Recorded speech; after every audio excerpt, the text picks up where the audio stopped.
Go ahead. That's easy. Coach, just some of the pregame objectives that you had for this one, and did you meet what the pregame objectives were? Yeah, I mean, our pregame objective always is to score one more point.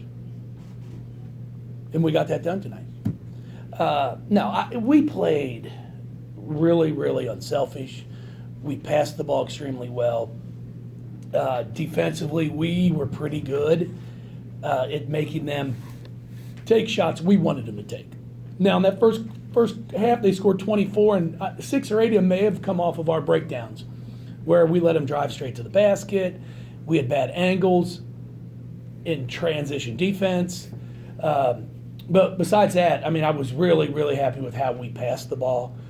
We scored. We scored it well.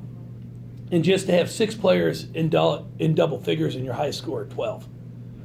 I mean, that's pretty consistent. That's pretty darn good right there. And then you've got Yassine, who ends up with 8. So really pleased with how we played tonight. And we needed a game like this at home. We haven't played extremely well here, like we have in the past. So I thought this was a really good ball game. We need to get everybody as much rest as we can tomorrow, because it's going to be a ball game on Thursday night. I don't care what the scores have been in the past games they've played. When we go up to Notre Dame, it's always a game. And I expect it to be a really good basketball game. Coach, as far as Bianca's development goes, it seems like, especially the latter part of this season, the mid-range J has really been effective for her. I know she had about, I think, 2 or 3 today. She's probably never going to have Kylie's range. How important is it for her to be able to step out there at the free throw line and knock that down? No, I mean, it's really important. She's changed a lot of scouting reports, because it used to be make her shoot it at the free throw line, give her that shot. Now she's worked so hard on her game that she's pretty darn consistent from 15 to 18 feet. She's not a three-point shooter. She doesn't need to be a three-point shooter. She can shoot them. She shoots them in practice some. But she knows that's not what she needs to do. For us, she shoots it, from 15 feet. She can face up. She's got some quick post moves when she's back to the basket. But, she's doing a remarkable job. And everybody talks about her offensive output today, but it's what she does at the defensive end for us that is invaluable. She guards her man. When someone gets beat, she picks up their man, and then she gets back to her man. It's pretty impressive what she does at the defensive end of the floor.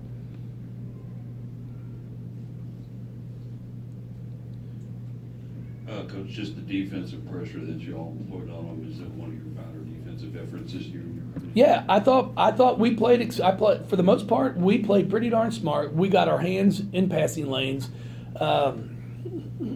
Yassine, I'm waiting to see how many deflections she had in 22 minutes, because she had her hands on a ton of balls. And it's not that she got to steal every time, but it disrupts an offense. It takes somebody out of a pattern. It ruins a rhythm.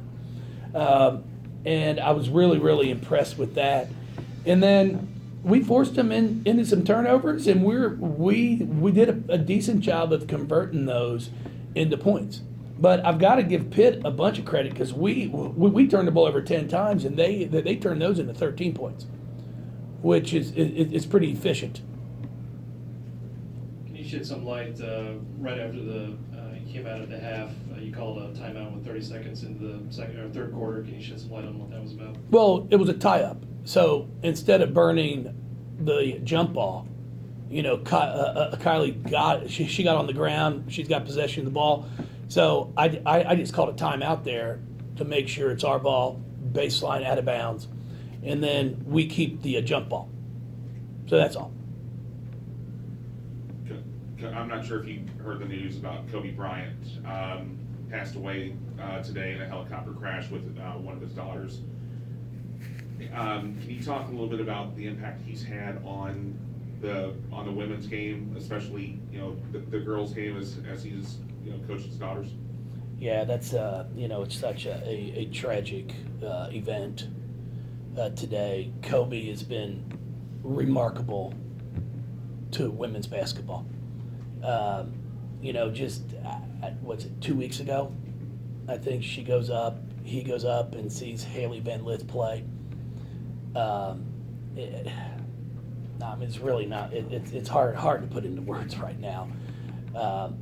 It's something I didn't find out about until a little bit before tip, and then it was still trying to be confirmed if that was true and if it was him. And at one point I was told it was 4 of his daughters, and you know, now it was 1 of his daughters. That's the report that's been circulating. So it's just awful. It's not, you know, and it's more so, I feel for his wife and his other children.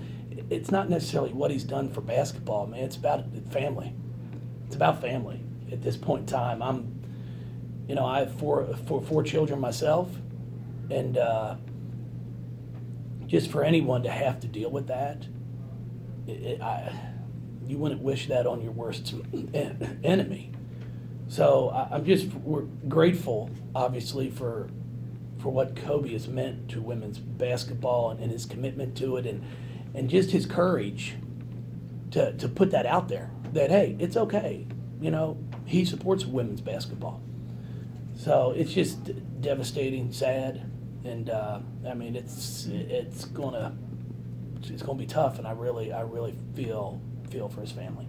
Jeff, there's so much social media reaction. Do you think kids like on your team still relate to a guy like that? Even though, I mean, obviously he's put. Oh yeah, there's no question about it. We had a couple players that were very devastated before the game.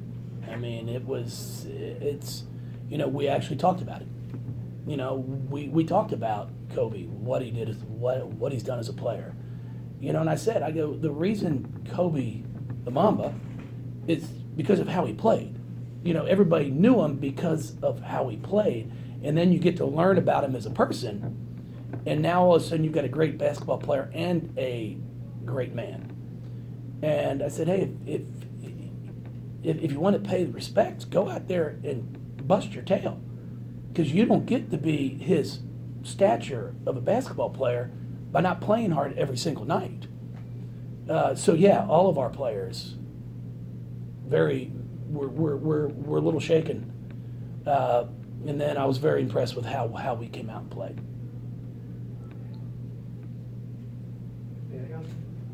I appreciate everything. Before you shut him down, guys, you know, if you can get out there as much as you can. It's 7,700 sold tickets for our national team game coming up here next Sunday. We're not the city of Louisville is not going to get this opportunity very often. The last time the national team did something like this, I believe, was in '96 or '95 before the Olympics in Atlanta. You're going to get a chance to see Olympians. Sue Bird to be here. She's won 4 Olympic gold medals with women's basketball, going for her 5th. Guys, that's 20 years of playing at the top. You know, obviously, as we all know, the Olympics aren't held every year. And then you're going to have Angel McCoughtry, who's coming back here, a 2-time Olympic gold medalist. Breonna Stewart is going to be here. You're not going to get a chance to see the caliber of basketball than you will on Sunday. And I hope our fan base, and even if you don't come to women's basketball games a bunch, if you've got a son or a daughter who strives to play at the highest, you're not going to get a better opportunity than to come in here and see what that actually is. And the great thing about it is we still have lower bowl seats available. It's not like you're going to be sitting up top. So you're going to get a great opportunity to see some of the best basketball players in the world. So I'm hoping that we can get this thing to about 10,000, get the lower bowl sold, the mezzanine sold. I'm hoping our suite holders will all come out. And then, like I said, you got plenty of time to go back, get your wings, get your 6-pack, and have a wonderful time watching the Super Bowl. So I'm hoping that we can show everybody what Louisville is all about, because it's an ESPN game on, as we call it, the mothership. So hopefully we can make this place look great. Thank you, everybody. Thanks.